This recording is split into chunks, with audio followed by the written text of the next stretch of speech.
The first thing anyone notices about our cul-de-sac is how painfully perfect it looks, immaculate in a way that borders on unsettling. The lawns are trimmed to regulation height, not a blade of grass daring to disobey the implied neighborhood standard. The hedges are cut with near-military precision, every hydrangea performing its assigned duty. The sidewalks are so clean that you could, theoretically, eat dinner off them, though that would violate several unspoken rules about appearances. Everything here hums in quiet symmetry, as if perfection itself were the local religion. Before we dive deeper into this story, I have one small request. Please subscribe, drop a like, comment, and hit that hype button to boost this channel so more people can discover these incredible Reddit stories. If you stood in the center and turned in a slow circle, you'd think the world had paused on a single, bright, antiseptic afternoon. The same minivans parked at identical angles, the same mailboxes painted in shades of off-white that only the HOA could distinguish. Even the breeze seems rehearsed, soft enough to flutter a skirt, never strong enough to ruin a blowout. It was one of those mornings, the kind that photographs well but feels hollow when you breathe in. When Mrs. Ellison waved from her porch and said, "Gwen, your petunias look exquisite this year. Really, the colors. You've outdone yourself." Her voice was syrupy, precise, a compliment sharpened like cut glass. I smiled back, the way we all do in this neighborhood. An expression so practiced, it barely qualifies as human. My smile said thank you while my chest said something is wrong. The words landed not as praise, but as an omen. Because when a woman like Mrs. Ellison notices your flowers, it's not about the flowers. It's about your life, your marriage, your standing in the unspoken social hierarchy. Compliments here are code. A perfect garden means a perfect household. An imperfect bloom means gossip. And that morning, while she smiled and I returned the ritual gesture, I felt a quiet collapse, the recognition that my marriage was rotting underneath the mulch. Daniel was late, again. The pattern had calcified into habit. Client dinners, last-minute meetings, gym appointments that appeared nowhere on his calendar. Now even his truck smelled of shaving cream and foreign perfume. Lately, he'd been wearing pressed shirts that weren't his style. Stiffer collars, pricier fabric. His wardrobe, like his excuses, had evolved with alarming precision.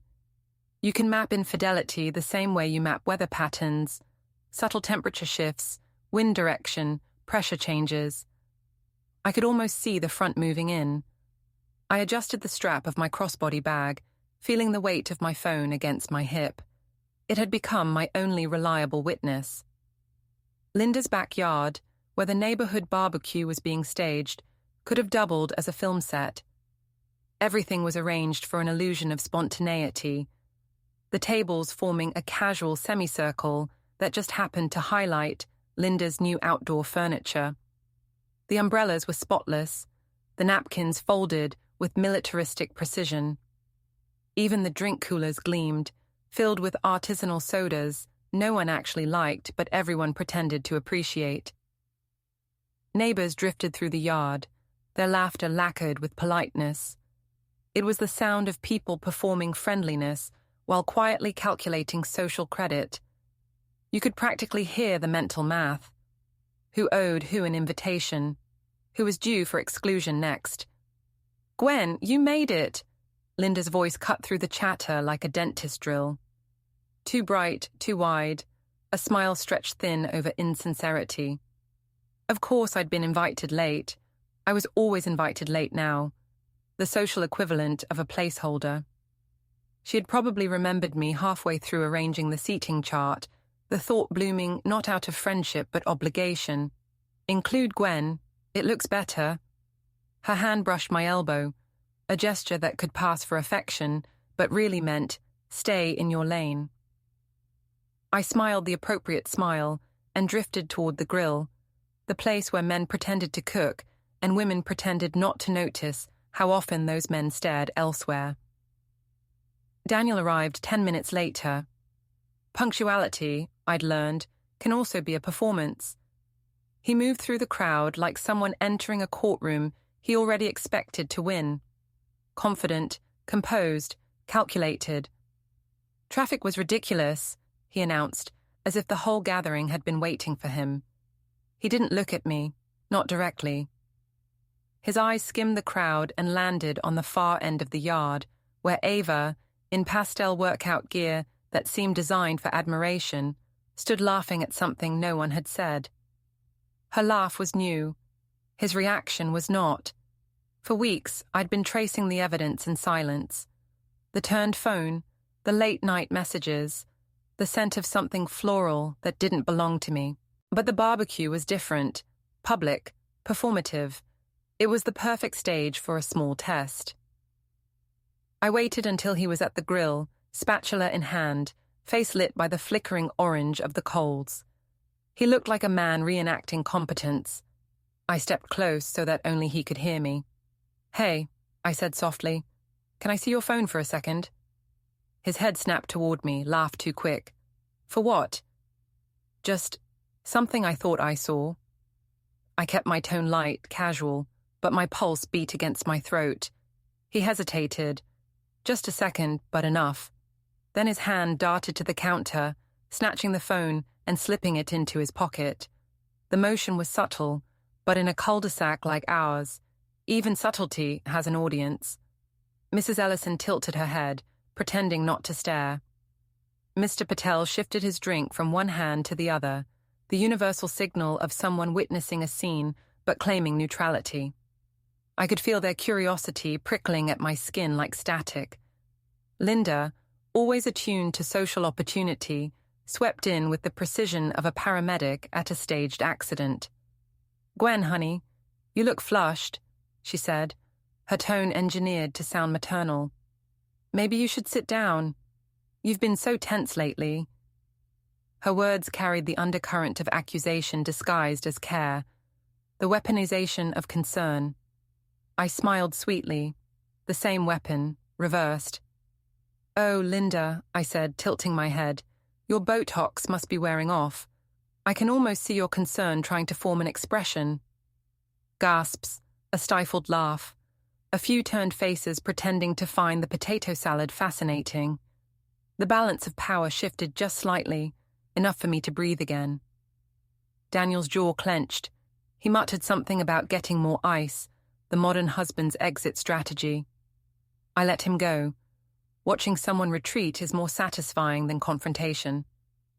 The rest of the afternoon unfolded like slow theater, laughter too loud, glances too long. Ava avoided my gaze, which only confirmed everything. The world of polite suburbia spun around me, but underneath, I felt something hardening, resolve cooling into strategy. That night, when the laughter faded and the street returned to its artificial peace, I sat alone in the kitchen. The refrigerator hummed, the clock ticked, the house breathed in slow rhythm. Daniel thought I was upstairs asleep. He wasn't whispering, not quite, but his voice carried through the air vent. My phone, resting quietly on the counter, recorded every syllable. "She has no clue," he said, laughing softly. "We're almost there. Everything's on track." A woman's voice answered, syrup smooth, "Ava." The recording caught it all. Their laughter, the little pauses that carried more intimacy than any kiss. I didn't interrupt. I didn't storm into the room. I just sat there, listening. That's the thing about betrayal. It's not the act that breaks you, it's the clarity. The moment when denial gives up its last defense. I turned off the light and stared at my reflection in the dark kitchen window. Outside, the cul-de-sac was still perfect. Lawns trimmed, houses sleeping, the world pretending normalcy. Inside, something new was forming in me, quiet and sharp as glass. The first real thrill of control isn't loud. It's the moment you realize you've been underestimated. Over the next week, life returned to its false equilibrium. Daniel went back to his meetings. I went back to the cafe, the one my grandfather left me, the one Daniel thought was small, quaint, beneath his ambitions. He'd always underestimated that too, The cafe was my kingdom, my vantage point. People talked freely there, believing the woman who poured their coffee couldn't possibly be listening with intent. They told me everything. Who argued, who cried, who lingered at the gym longer than necessary. Suburbia's confession booth. Every story another puzzle piece, every whisper another line of defense. Daniel didn't know that by the time I wiped the counters each night, I had memorized his schedule better than he had. The gym times, the client dinners, the subtle lies. He was a creature of pattern, and I was done pretending not to notice. Each evening, I returned home to the same manicured perfection. Each night, I sat in the kitchen, phone in hand, playing and replaying his voice. She has no clue. He was right then, but not anymore. I began to catalogue everything, not as a scorned wife, but as an investigator. His shirt patterns, his receipts, the faint lipstick mark once, quickly scrubbed but imperfectly. Even his tone changed, the way he said my name, like a question rather than a claim. And somewhere between the recordings, the lists, and the quiet fury, a plan began to form. A slow, methodical reclaiming of narrative. Because that's what men like Daniel never understand. When you control the story, you control the truth. By the end of that week, I had stopped crying. I stopped flinching when the phone buzzed. I stopped wondering what I'd done wrong. Instead, I began thinking in moves and counter-moves. I stopped being the wife. I started being the witness. And that, I realized, is the most dangerous kind of woman. I looked out at the perfect cul-de-sac, the place that worships appearances, and whispered to the dark, "I don't know yet what you're planning in court, but I will be ready." The refrigerator hummed its low agreement, the sound of something mechanical, constant and alive. Just like me. If there's one rule in our neighborhood, it's this: the prettiest smiles hold the sharpest knives. You learn it early at charity luncheons and in the whisper chatter of book clubs. You learn it when someone compliments your shoes and then uses the same sentence to explain why your name should never appear on a board. I'd been on the receiving end of a lot of flattering knives, but the ones being wielded now had been sharpened deliberately and stored in the same kitchen drawer as the neighborly casseroles. Daniel had a way of turning concern into a cudgel. He would lean his head, furrow his practiced brow, and say things like, "You've been tense lately. You good?" As if asking about my stress was the same as supporting me. The subtext was always the same. If you're not okay, I'll take over for your own good. Which is a neat trick, mind control dressed like tenderness. Ava arrived like a brand campaign. She was all soft angles and pastel workout gear that cost more than my coat, and the smile was calibrated to disarm you in 15 seconds or less. Her hair had that "I woke up like this" gloss that's frankly unfair. She drifted through Daniel's orbit with the confidence of someone who expected to be given things she hadn't yet earned. She touched his arm in casual conversation, once, twice, as if it belonged to her to own. She glanced at me the way you glance at a painting in a museum. You admire it from a distance, and then imagine it in the lobby of your own life. We met at a sidewalk cafe outside the gym she consulted at. She called herself a wellness consultant, which in our neighborhood translates to expensive water bottles and a knack for being sympathetic in public. She introduced herself with syrupy warmth. "I've heard so much about your cafe," she said, which was either a lie or someone in Daniel's circle had been very productive in their storytelling. "Thanks," I said. "It's mostly coffee and attempts at local charm." My tone was casual, which is how you keep someone from guessing that you're cataloguing everything they do for future litigation or revenge or both. She smiled like someone who collects compliments and uses them for wallpaper. I decided then and there that I liked her the way you like a storm. Beautiful from a distance, dangerous up close. The HOA meeting was my next test. I'll say this for Linda, she is exhaustive when it comes to small cruelties. The agenda arrived in perfect font, with bullet points that could slice if you read them with intent. Parking infringements associated with home-based businesses, it read beneath a polite header. I knew exactly who had written it and which passive mouth had said it. Not a typo in sight. Linda had a flair for weaponizing bylaws. I prepared my defense like it was a cross-examination. I printed a copy of our delivery schedule, the cafe's insurance documents, and, because I love drama and spreadsheets, a tidy little chart showing how many customers we actually added to the block versus how many spaces were occupied by the same 3 cars all day. I arrived armed with facts and observed the stairs coagulate into a ring of opinion. The meeting was held under fluorescent lights that make everyone look too honest. Linda presided with the air of a woman who had practiced her indignation in a mirror. Neighborhood standards are about keeping our homes livable and values protected, she said in the way people say saccharine things before doing harm. Her smile was like a bandage, neat, applied to cover something that needed proper attention. Gwen, she added, glancing at me with the sort of pity you give a child, we just want to make sure everything's above board. It's stressful, what you've been through. The room exhaled for her. Jen and Madison, who used to pop by my cafe for Monday muffins, and now looked at me like I might spill something embarrassing, nodded in unison. I explained calmly how the cafe operated, how we had delivery windows, how our insurance explicitly covered curbside pickups, how we'd coordinated with neighbors multiple times to avoid congestion. I used words like mitigation and community outreach because nothing disarms a petty complaint like corporate diction. Linda interrupted me twice, then 3 times.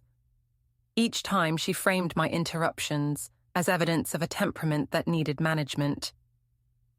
We've received concerning reports, she said with a smile, that could have been minted for an arbitration hearing. Neighbors have said you've been unpredictable. She looked at me the way a jury looks at a defendant when the prosecutor sneers. The hallway incident happened after the meeting, when the lights were lower and the crowd had thinned to a scattering of people who preferred to make pronouncements in private. Daniel must have thought he was doing the old man of reason routine, walking beside me, putting his hand at the small of my back, as if guiding a wayward tourist. I remember the hallway being too narrow, like a stage built for a particular scene. "Babe," he said softly. Before I could answer, he gripped my wrist, not harsh but firm enough to steer me. He tried to pull my arm into the angle he wanted. The pressure surprised me, the kind of domestic manipulation that masquerades as concern. I pulled away, and his hand tightened for a second too long. It was a move designed to control, not comfort, and that's a different kind of violence, the kind that erases consent under the pretense of help. Neighbors passed us, their faces flickering from curiosity to evaluation in a single beat. Ava was there, timed, of course, as if she'd been rehearsing entrances. She placed a hand on my shoulder, the way you place a Band-Aid on a bruise. "Are you all right?" she asked, that exact note of sympathetic alarm. "You mean, are you all right that you're standing within arm's reach of my husband like this is a rehearsal?" I said, quiet enough so only she could hear. I leaned in as if offering advice. "Blink if he promised you the house on Sycamore." "He did?" "That's cute. The paperwork isn't even through probate yet, and you're already measuring curtains." She flinched. It was a small victory. There's a certain thrill in stripping the mask off someone who thinks they're untouchable. She tried a practiced laugh and answered with exercise press speak. "Oh, Gwen, it's just about support." Support is the empty word that gets used to justify every arrangement where someone else benefits. The real break, the thing that tilted modern cruelty into something legal and organized, happened later that week. I was up early, which is saying something for me. Cafe hours are unforgiving, and grief does not schedule itself politely. I brewed a double pot of the dark roast my grandfather loved and set up the little radio in the kitchen. I told myself I was going in to check the inventory, to list pastry orders, to be a responsible business owner. In truth, I wanted to see them, together, in some small domestic tableau so I could catalogue mannerisms and phrases like evidence. I found Daniel on his phone in the den, talking to Linda. They weren't whispering. They were deliberate, clear, as if preparing a script for witnesses. "The paperwork's almost ready," Linda said, cool and practical. I could hear the smile in her voice, the way someone tastes cake before deciding it's ready for the communion table. Daniel laughed, a sound like a man pleased at progress, and said, "We'll present it as concern. That always works better. People don't notice until it's framed as help." He said help like a magic word. My hands went steady. I moved closer and listened on the threshold. My own house, my own ears. The legality of what they were discussing slid into place like a puzzle piece. Probate was still technically in motion. With the right framing, the right witnesses, they could argue I was unfit to manage the assets. Conservatorship, guardianship, nice bureaucratic terms that mean a person can be boxed into dependency if enough people nod in front of a judge. My throat tightened, another kind of pressure, and I realized something that had been forming at the edges of my life for months. Ava wasn't just a mistress. She was a prop in a plan. Linda wasn't a meddling sister-in-law. She was the architect. Daniel wasn't just cheating. He was executing a takeover. They talked as if I were not in the room. "We should start with small, public incidents," Linda mused. "Neighbors already think she's emotional. If we document it, failures to manage the business, forgetfulness, then the narrative writes itself." Daniel agreed. "We'll be able to show the judge that I'm protecting her. We'll set up the financial committee. We'll keep her comfortable, but managed." The words were clinical. It's one thing to be betrayed by a lover. It's another to discover a blueprint for your erasure that's been drafted over casseroles and cocktail olives. The garden variety cruelty of an affair is infidelity. This was fiduciary predation. They were planning to keep me married and strip my autonomy so they could benefit from what my grandfather left me. The coolness of it made my skin feel foreign. They didn't realize I heard them. I didn't step into the light and shout. Instead, I stood in the shadow and catalogued, heart calibrating itself to a new rhythm. Methodical, careful, cold. I went to the cafe that morning and set the pastries just so. I smiled at the regulars who told me their little suburban tragedies like confessions, and I listened to their gossip in the same way I had listened to Linda, collecting phrases that might later serve as testimony, watching who would back a story. By the end of that week, the rumor mill had begun its pivot. It's a strange thing to watch people you used to call friends tuck knives into their pockets and cloak it as neighborly concern. Jennifer texted, "Are you okay? We heard you've been off." Madison sent a group message that read, "Help us understand what's going on, Gwen." I bit back the immediate urge to respond with a list of where their loyalty had gone. Instead, I brewed another pot of coffee and invited them to the cafe on Tuesday, public, polite, with other customers as witnesses. The trick with people like Linda is that they perform tenderness to mask their ambition. They will tell you they're worried about your delicate state and then hand you forms that strip your independence. They will replace concern with contracts and call it salvation.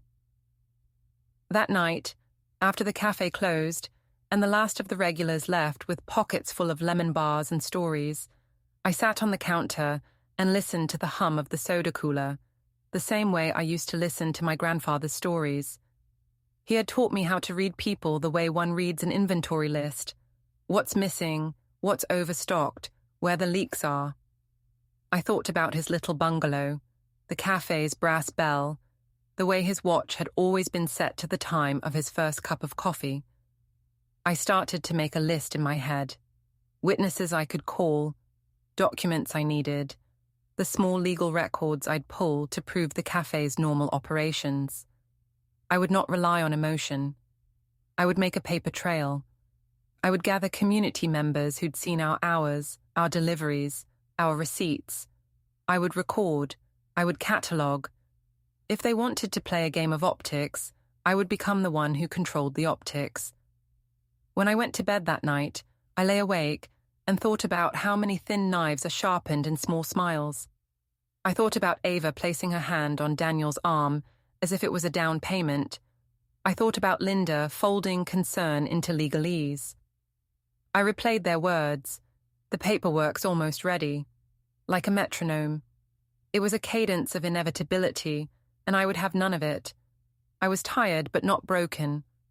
There's a certain peace in deciding you will not be erased. It's a relief that tastes like bitter coffee and the clean line of a signed check. I whispered to the dark, not a prayer, not a plea, but a statement of intent. They were wrong to think this would be easy. They weren't planning to leave me. They were planning to put a leash on me. Morning light slanted across the cafe like a courtroom spotlight, catching the dust that hung above the espresso machine. I'd opened early, long before customers arrived, so the only sounds were the hum of refrigeration and the slow pulse of my heartbeat. The air smelled of dark roast and disinfectant. Clean, controlled, mine. I replayed Daniel's voice through my earbuds, volume low enough that it felt like he was whispering directly into my skull. Once Gwen is handled, we move her assets. Linda will back us up. Each phrase was catalogued, time-stamped, transcribed. It was almost beautiful, the symmetry of his arrogance. I paused the recording and typed a note into the file labeled Evidence A1. I'd created a hierarchy: A series, direct admissions; B series, financial inconsistencies; C series, social corroboration, neighbors, HOA meetings, gossip that could be turned into testimony. I organized them the way a surgeon organizes instruments, precisely, with awareness that one wrong move could be fatal. The clock on the wall clicked past 6:30. The street outside was still asleep. Every light in the cul-de-sac burned with the faint, curated glow of domestic harmony. I imagined Daniel sleeping easily in the same house where he'd plotted my erasure. The thought no longer hurt, it clarified. Pain had turned into data. The first customers arrived at 7, routine addicts who believed their habits made them safe. I watched their patterns the way I now watched everything. Arrival times, eye contact, hesitation before payment. People reveal more in repetition than confession. Mrs. Ellison ordered her usual, but lingered longer than normal. Gwen, dear, you must be exhausted. I keep hearing you're running this place practically alone these days. That's right, I said. Independence builds character. She blinked, thrown off balance by the neutrality of my tone. I realized something in that moment. Information is currency, but silence accrues interest. The less I said, the more they filled in. Soon, the neighborhood would talk about me the way economists talk about markets. Anxious, speculative, mostly wrong. At noon, I locked the front door under the pretense of inventory. In truth, I needed privacy. Daniel's tablet sat on the counter, forgotten after one of his so-called bookkeeping sessions.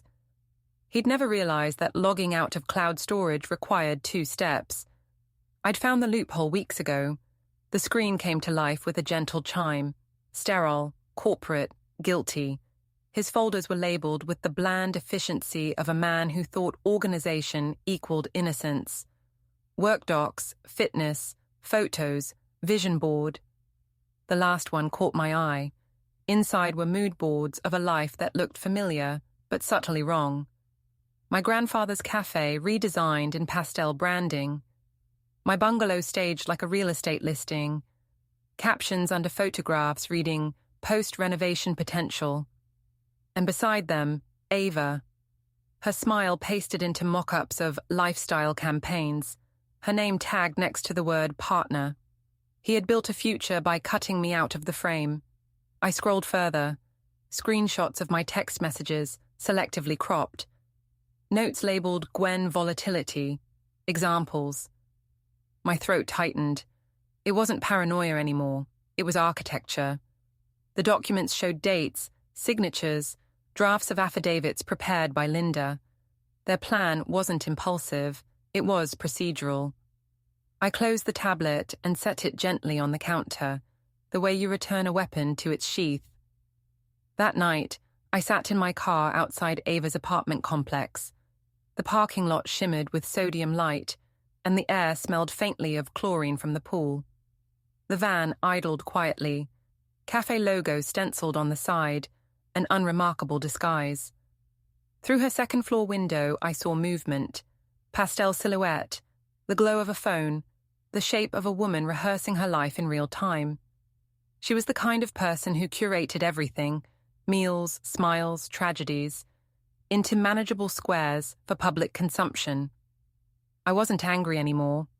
Anger is reactive. Observation is control. When she stepped out to her car, phone in hand, I rolled down the window. "Ava," I called softly. She turned, startled, then tried to compose herself. "Gwen, what are you—" "I wanted to thank you," I said, "for helping Daniel manage my finances." Color drained from her face. "I don't know what you mean." "That's fine," I said, "but when you're subpoenaed, clarity will help." She froze. "Are you threatening me?" "No, I'm giving you context." For a long moment, neither of us moved. The hum of distant traffic filled the silence. She looked at me as though I were holding a weapon, and maybe I was, just not the kind she understood. "I hope he told you," I added, "that you're not the first woman he's tried to protect. He practices on whoever listens." Her lips parted. No words. I left before she could recover.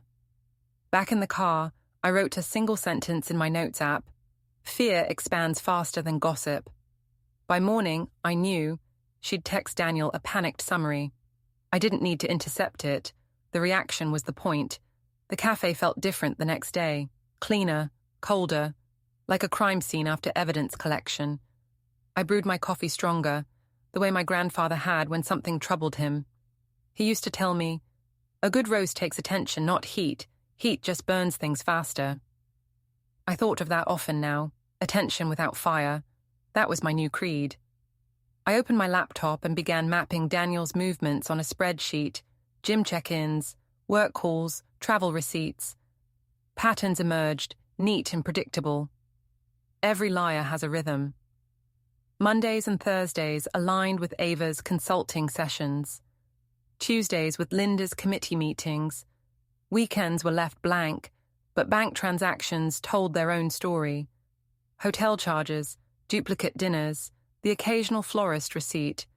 He wasn't even careful anymore. That was his weakness. Men who believe they're smarter than their wives forget that observation is an intelligence all its own. Late that afternoon, I found myself staring at the cafe wall where my grandfather's portrait hung, a sepia image of a man who believed integrity could be brewed like coffee, patient and strong. He'd left me this place because he trusted me to keep it alive. He would have hated what Daniel was turning it into. Leverage. I whispered to the photo, "I'm fixing it, Joe." Saying his name aloud steadied me. At closing time, I stacked chairs, wiped counters, locked doors, rituals of order. When the last light went out, I felt the calm that comes before precision. I had data. I had motive. All I needed was the moment. That night, I logged into Daniel's shared account one last time. A new message thread blinked open between him and Linda. Linda. The paperwork's nearly finalized. Need one more incident, something public, something verifiable. Daniel. She's unpredictable enough. I'll provoke it. Linda. Good. The judge trusts you. Keep her emotional. They were documenting my reactions in real time, hoping for proof of instability. I smiled. They wanted theater. I'd give them choreography. I copied the thread, saved it to a flash drive, and labeled it Script 1, Provocation. Then I closed the laptop, exhaled, and let the stillness settle. Outside, the cul-de-sac looked immaculate again. Each porch light a silent witness. Somewhere behind one of those tidy facades, Linda was likely rewriting the next act of her little morality play. She'd forgotten one rule. The quiet woman is always taking notes. I stepped into the night air. the scent of freshly cut grass sharp and artificial, and thought, they think I'm reacting. I'm rehearsing. The difference is everything. I didn't sleep that night. I didn't even lie down. The house had become a museum of small betrayals. The dent in the couch where Daniel sat to text her, the faint perfume in the hallway, the stack of mail he'd left unopened because it was addressed to me. I brewed another pot of coffee and laid out my notebook on the table, like evidence before trial. The first page read, Timeline of Containment. At 3 a.m., I began drafting questions, not emotional ones, procedural. When did the narrative of my instability begin? Who repeated it first? What proof do they think they have? Each answer pointed back to the same source. Linda. She was the strategist, Daniel the executor, Ava the accessory. They thought of me as the obstacle, not the variable. Obstacles can be removed. Variables change outcomes. By morning, I had a plan. I spent the day at the cafe, pretending everything was normal, greeting customers, frothing milk, offering scones to people who would later discuss my fragile state over wine. Beneath the counter, my phone was recording every conversation within 10 feet of the register. Have you seen Daniel lately? Mrs. Ellison asked another regular. He looks exhausted. Poor man, carrying all that responsibility. I smiled while cleaning the espresso wand. Perfect, I thought. The gossip script was running on cue, exactly as they'd designed. The difference was that now it was documented. By afternoon, I'd collected 4 separate instances of neighbors repeating the same phrase. Concern, unpredictable, stress. It was linguistic cloning. Someone had circulated talking points. I uploaded the clips into a folder labeled Public Sentiment, Phase 1. No one knew I was listening. That made it admissible. 3 days later, I visited Daniel's accountant under the pretense of routine bookkeeping.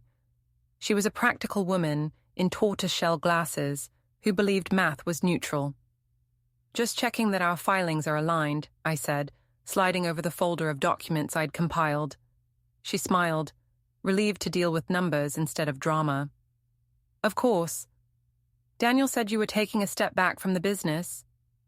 Temporarily, I said. I wanted to confirm he didn't move any accounts. She clicked through her computer, efficient and unbothered. After a minute, she frowned.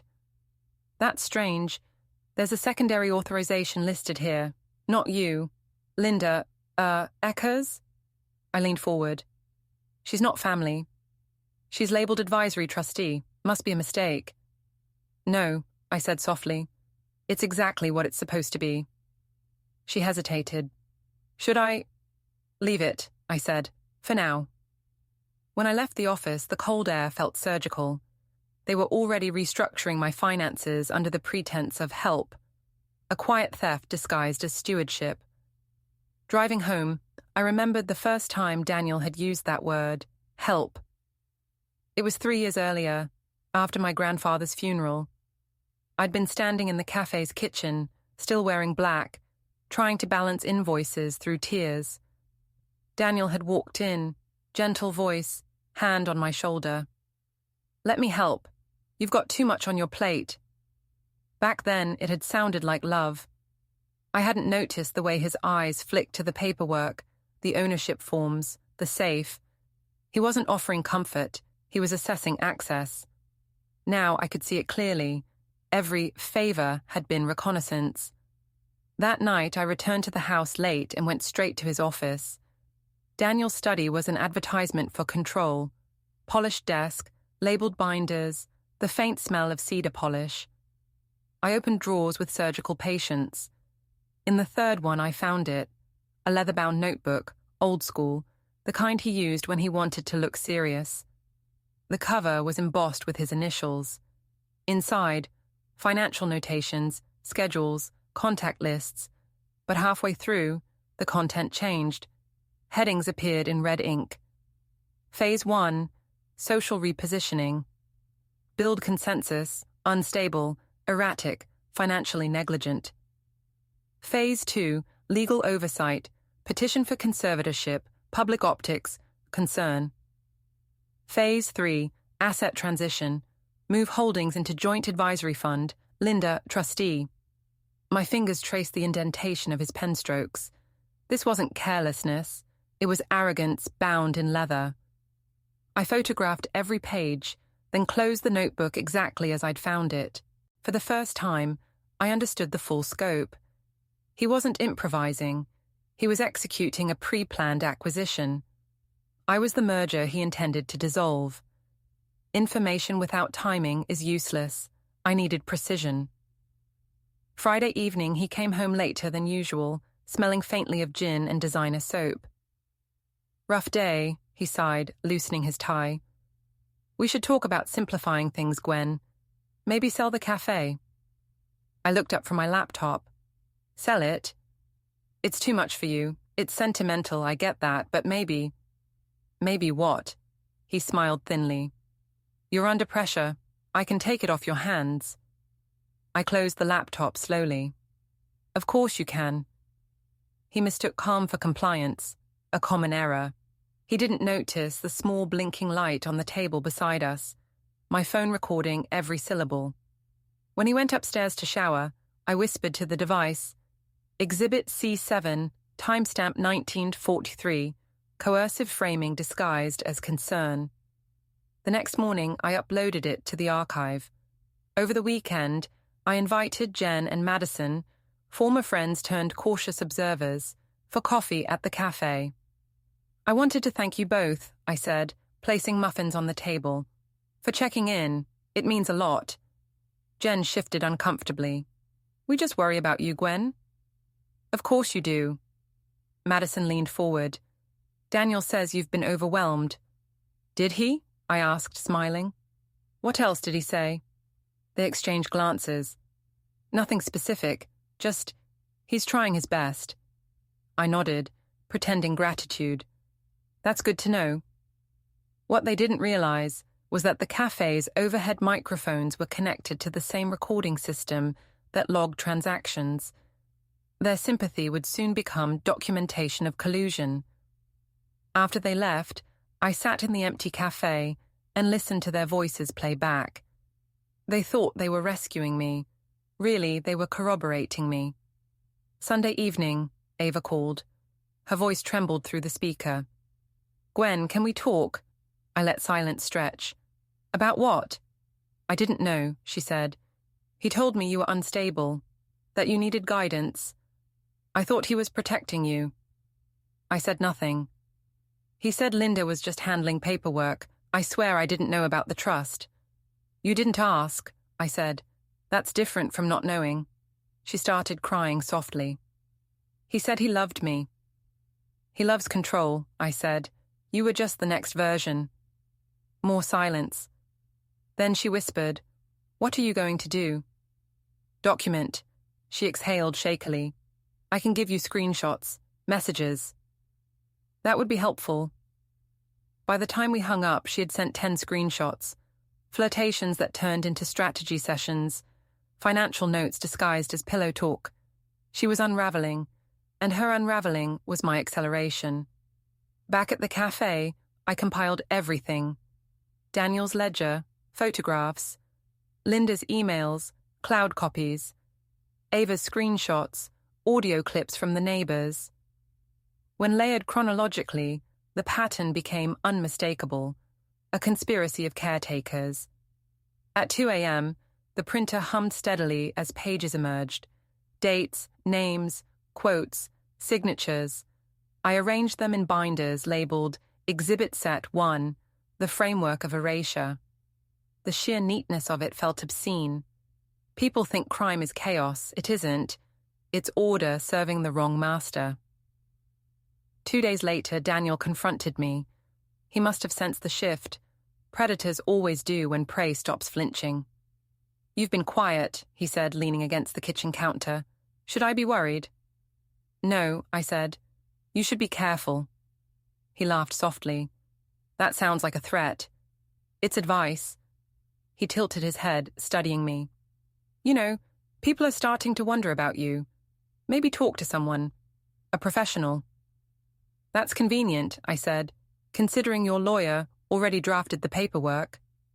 His eyes flickered, a half-second of recognition, gone as quickly as it came. What paperwork? The one Linda wrote, I said, the one where I'm too emotional to manage my inheritance. His smile stiffened. You've been snooping. I've been awake. For a moment, the facade cracked. Then he stepped closer, lowering his voice. You're making this harder than it needs to be. I smiled, small and precise. I know. He turned away first. That was new. After he left, I sat on the floor of the kitchen, back against the cabinet, knees drawn up. The refrigerator hummed beside me like a mechanical heartbeat. I realized I wasn't angry anymore. Anger was too volatile. What I felt was colder, more deliberate. The clarity of someone who understands both the rules and the penalties. I thought of my grandfather again, of how he used to say, "What's yours is what you can defend." Ownership isn't possession, it's persistence. Everything Daniel thought was his, my time, my reputation, my quietness, had been borrowed. I was collecting interest. By week's end, the dossier was complete. 97 pages, indexed, cross-referenced, printed on archival paper. The binder looked innocuous, the kind of thing any mid-level manager might bring to a meeting. Inside was every detail of his operation, audio of him coordinating with Linda. Financial transfers dated to specific nights he claimed to be working late. Screenshots proving Ava's involvement. Testimonies from neighbors repeating scripted phrases. All of it arranged chronologically, rationally, devastatingly. I locked it in the cafe's safe, the same one my grandfather used for payroll envelopes, and taped a note inside the door. If anything happens to me, deliver this to attorney B.H. Carver, Probate Division. It wasn't drama, it was protocol. The following evening, I sat outside the cafe after closing. The sky was bruised purple, the air metallic with the scent of coming rain. Across the street, porch lights blinked on one by one, as if the neighborhood were preparing for surveillance. I sipped coffee gone cold and watched the reflection of my own face in the window. Pale, composed, unrecognizable from the woman who once apologized for asking too many questions. I thought about what Daniel and Linda had written in their notes. She's unpredictable. She'll panic when pressured. They were half right. I was unpredictable now, just not in the way they meant. I wasn't going to panic. I was going to present. At midnight, I returned home. The house was dark except for the thin line of light under Daniel's office door. I heard his voice, low, agitated, and another on speakerphone. Linda. I stood outside, listening. We'll finalize it next week, she said. The judge will grant temporary conservatorship pending evaluation. Daniel exhaled. Good. Once that's done, I'll manage everything. You'll need to show evidence of instability. She's been recording me, he said. That'll look paranoid. Linda chuckled. Perfect. Just don't let her know we're ready. I pushed the door open. Too late. Both froze. Daniel's hand hovered over the phone. Linda's voice echoed, tinny and distorted. Gwen? Hi, Linda, I said evenly. You might want to hang up. The line's being recorded. She stammered something before disconnecting. Daniel straightened. You're making a mistake. No, I said. I'm documenting one. I placed a small USB drive on his desk. Everything you've done, the messages, the transfers, the scripts, it's all there. I backed it up in 3 places. One's already with an attorney. His face went blank. The expression of a man realizing the chessboard isn't his. You wouldn't, he said. I already did. The silence that followed was so dense it seemed to absorb the air itself. Finally, he whispered, What do you want? Nothing, I said. I just want you to understand what you think is yours, isn't. I turned, walked out, and left him with the soft mechanical hum of the hard drive spinning. Outside, the first drops of rain began to fall. Tiny, deliberate. The cul-de-sac glistened under streetlights, every surface reflecting the illusion of perfection. I stood there for a long time, breathing in the scent of wet asphalt and freedom measured in inches. Tomorrow would come with hearings and paperwork and gossip. But tonight was mine. Quiet, exact, undeniable. I whispered into the rain. You wanted control. You taught me how. Then I walked back to the cafe, the one thing that had always been real, and locked the door behind me. The paperwork arrived with the polite gravity of a funeral announcement. Daniel handed it to me over coffee, acting as if it were a minor inconvenience rather than a blueprint for my financial and personal confinement. "Honey," he said, voice smooth as creamed butter, "this is just for everyone's safety. You've been through so much since Joe passed. We're thinking ahead." I looked down at the documents: petition for conservatorship, declarations about mental instability, notes on financial mismanagement. The words were clinical, antiseptic, designed to sanitize a slow erasure. I wanted to laugh in his face, but I only smiled, the way you do when you know the other person is oblivious to the weapon they just handed you. He leaned closer, lowering his voice. "It's temporary, just until everything's settled, for your protection." I wanted to ask protection from whom? From him? From Ava? From the entire neighborhood that had started measuring my anxiety in increments of gossip? I said nothing. I didn't need to. Silence was a weapon he hadn't accounted for. The clock moved faster than any thought I had. Probate was almost finalized. Once the $6 million was liquid, his window would close. That's why he was racing. That's why every touch, every gaze, every whispered word was calibrated. He was playing for control, not affection. I understood this clearly now. I upgraded my strategy from subtle observation to deliberate counterstrike. The cafe became my command post.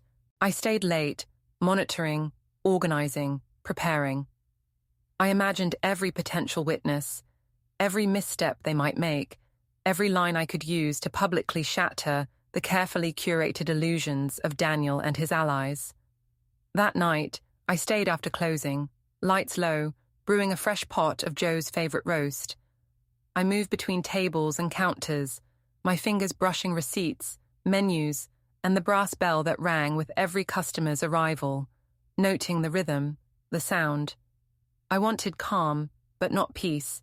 I wanted opportunity. Daniel and Ava arrived after hours, assuming the cafe was empty. Daniel's confidence radiated, the kind that comes from thinking someone else is asleep or away. Ava followed, her pastel outfit glowing faintly under the dim lights, her sneakers silent on the tile floor. They spoke openly, as if the cafe's owner didn't exist, as if I were a ghost. "Once we've got her money under management," Daniel said, "I'll make sure she's comfortable." Ava laughed lightly. "So easy if you treat her like she's fragile." I stepped out from the shadows, phone in hand, and hit record. The familiar thrill of leverage coursed through me. They lunged for the device the moment they realized I was present. Chairs slammed against counters, the coffee urn tipped, and Ava blocked the door. I ducked behind the counter, heart steady, adrenaline sharp. "Trespassing after hours in a food service business I own," I said, voice cutting through the chaos, "is cute. Shall I invite Officer Wright?" Daniel froze, weighing the consequences. Ava's face paled.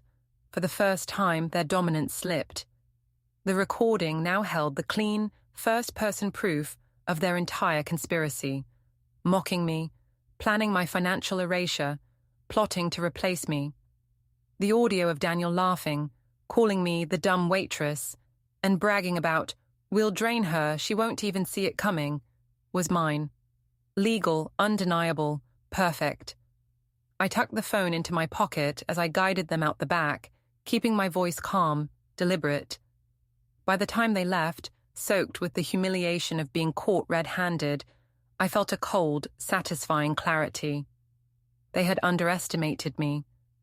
They thought they were operating in secrecy. They thought I was unaware. I cleaned up the cafe in silence, listening to the faint hum of the refrigerator and the drip of the coffee machine cooling down. Every sound was a reminder that control was mine. I had observed, recorded, and documented. I had waited. Now I had the weapon, the proof that could undo Daniel's entire scheme.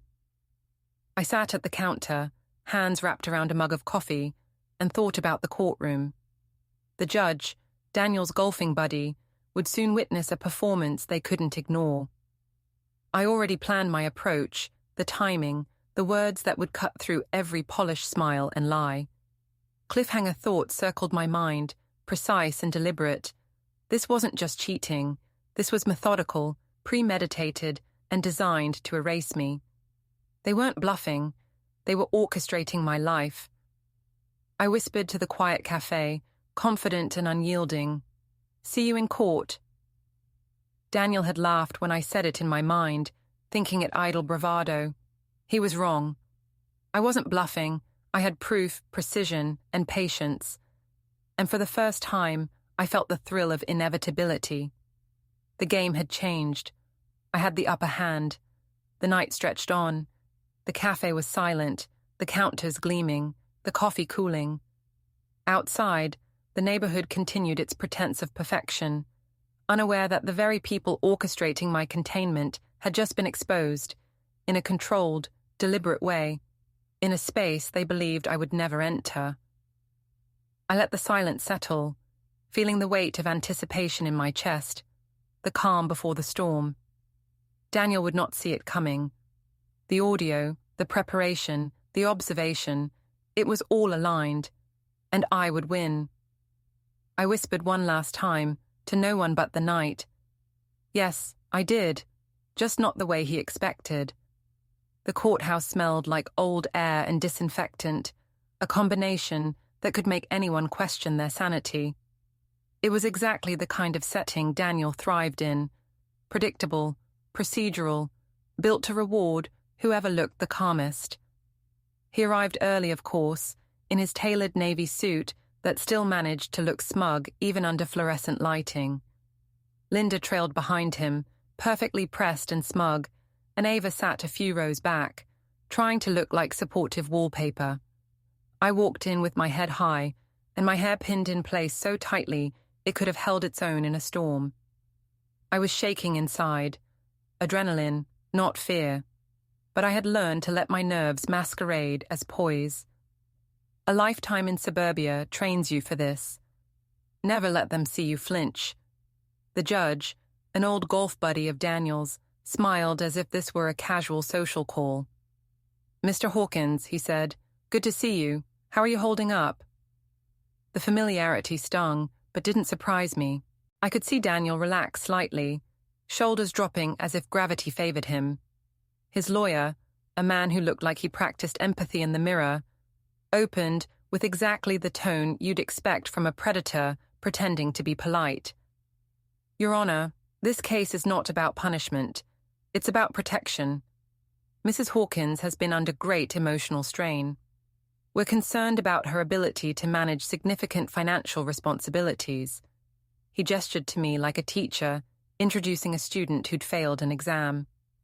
I smiled, small and deliberate, like someone waiting for a punchline. Then came Daniel's turn. He stood up and pointed at me with a confidence that once might have charmed a room. "This woman only knows how to waste what she doesn't deserve," he said. The words hit the air with the practiced weight of a speech rehearsed in a mirror. The judge, his old friend, nodded, and his lawyer smirked, certain of victory. But when I said 2 words, the judge turned pale.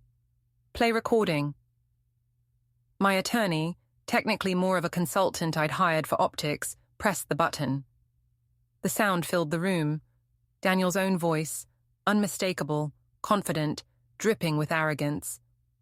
"Once we've got her money under management," he said, "we'll drain her. She won't even see it coming. She's the dumb waitress who thinks running a cafe makes her a businesswoman." Ava's voice followed, too chipper for the setting. "So easy if you treat her like she's fragile." The silence that followed wasn't quiet. It was alive. The judge's face stiffened, his skin tone shifting from composed pink to chalk. Linda froze mid-breath, and Ava's hand dropped from her carefully posed clutch. The lawyer opened his mouth and then closed it again. For the first time in months, Daniel's composure cracked. His eyes flicked toward me with disbelief, the kind that only comes when a man realizes his opponent has been keeping score all along. I leaned back slightly, voice calm, controlled. My grandfather's inheritance is mine. The cafe, the house, the accounts. He left it all to me because he trusted me to continue what he built. Daniel here didn't like that part. He wasn't included, so he decided to claim I couldn't handle it, that I was unstable, reckless. Convenient, isn't it? The judge cleared his throat, eyes darting to the clerk. I believe this hearing is concluded. Mr. Hawkins, I don't see sufficient evidence to support your petition. Translation. He wasn't going to risk his reputation for a man who'd just exposed himself as both cruel and careless. The rest happened in murmurs. The lawyer whispered urgently to Daniel. Linda stood so quickly her chair scraped the tile.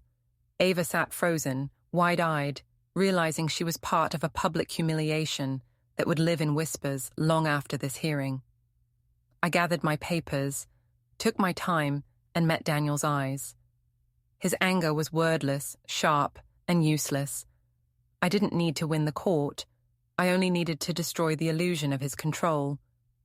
Outside, the sun hit the courthouse steps too brightly for what had just happened inside. I paused at the top, letting the light blind me for a second, then exhaled. The air tasted clean, the way it does after a storm. Behind me, I could hear his voice, quiet, furious, desperate. Gwen. I turned just enough to look over my shoulder. You really thought you could bury me under paperwork, I said. You should have remembered. I do the books for a living. Linda called after him, trying to do damage control, but I didn't look back again. Ava followed at a distance, face pale, eyes down. I almost felt pity for her. Almost. As I reached the parking lot, my phone buzzed. Messages, notifications, the start of the gossip machine winding up. News travels fast in places where appearances are everything. And now, the appearance of the perfect Hawkins couple had shattered in full daylight. I started the car, hand steady on the wheel. My pulse was steady now. Cold clarity had replaced the anxious heat. The game wasn't over, not yet. People like Daniel don't disappear when cornered. They lash out. The rehook clicked in my chest, the instinct that told me the story wasn't finished. A man like Daniel doesn't take a hit like that and go journal about self-growth, I murmured to myself, pulling out of the parking lot. He's going to come for me. But I was ready. I had the proof, the witnesses, the power of exposure, and the one thing he'd never possessed, patience. By nightfall, the neighborhood would know. The whispers would spread like ivy, curling around every polished fence and porch light, choking the image he'd worked years to cultivate. By tomorrow, Daniel Hawkins would no longer be the charming professional, the reliable husband, the pillar of reason. He'd be the man who plotted to financially imprison his own wife and got caught bragging about it in court. I smiled at my reflection in the rearview mirror. It wasn't joy exactly. It was acknowledgement. The recognition that, after months of being underestimated, dismissed, and quietly cornered, I had finally pulled the right string. For the first time in a long time, I wasn't afraid of what came next. I was anticipating it. The night after court, the cul-de-sac was unnervingly quiet, the kind of silence that carries the weight of expectation. Lawns gleamed under sprinklers, hedges sculpted into precision. Every porch light lit as if the houses themselves were spectators. Daniel, oblivious to the fact that I was ready, crept toward my inherited bungalow, like a man rehearsing intimidation for an audience of ghosts. I had invited Jen and Madison over earlier, my former girls' night companions, now reinserted strategically into my world. They sat in lawn chairs with glasses of wine, arranged like a row of discreet witnesses. I called it suburban theatre. They called it loyalty regained. The street itself became a stage, the kind where appearances mattered, and the first move could shift the balance of power entirely. Linda appeared first, arriving mid-apology, trying to spin control. "This is a private marital matter," she hissed, her voice pitched for neighbors' ears. Ava followed, panicking in real time, as if the world had just reminded her she wasn't meant to shine in the spotlight she thought she owned. Daniel stepped onto the driveway, shoulders rigid, anger simmering behind carefully maintained composure. He thought he could scare me back into silence. He thought a private confrontation would restore his authority. He was wrong. I met him in the center of the lawn. The sprinklers clicked on, droplets catching the light like tiny crystals, a suburban pyrotechnic display that I'd timed deliberately. "Daniel," I said, voice calm, razor-edged. "It's funny how things turn out when you miscalculate your opponent." He tried to frame me again, the same rehearsed lines about instability, reckless behavior, loss of control. I interrupted smoothly, loudly enough for the entire block to hear. He tried to take legal control of me while I'm perfectly fine. He told his little wellness partner here that I was useless, and he'd hand her my house once I was signed away.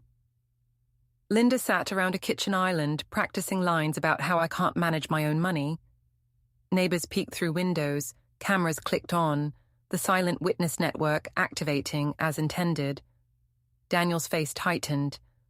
For the first time, he realized the theater was no longer under his direction.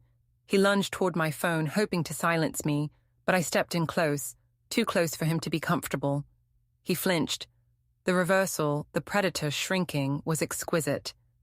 This visual, captured by every smart device within 50 feet, flipped the roles completely.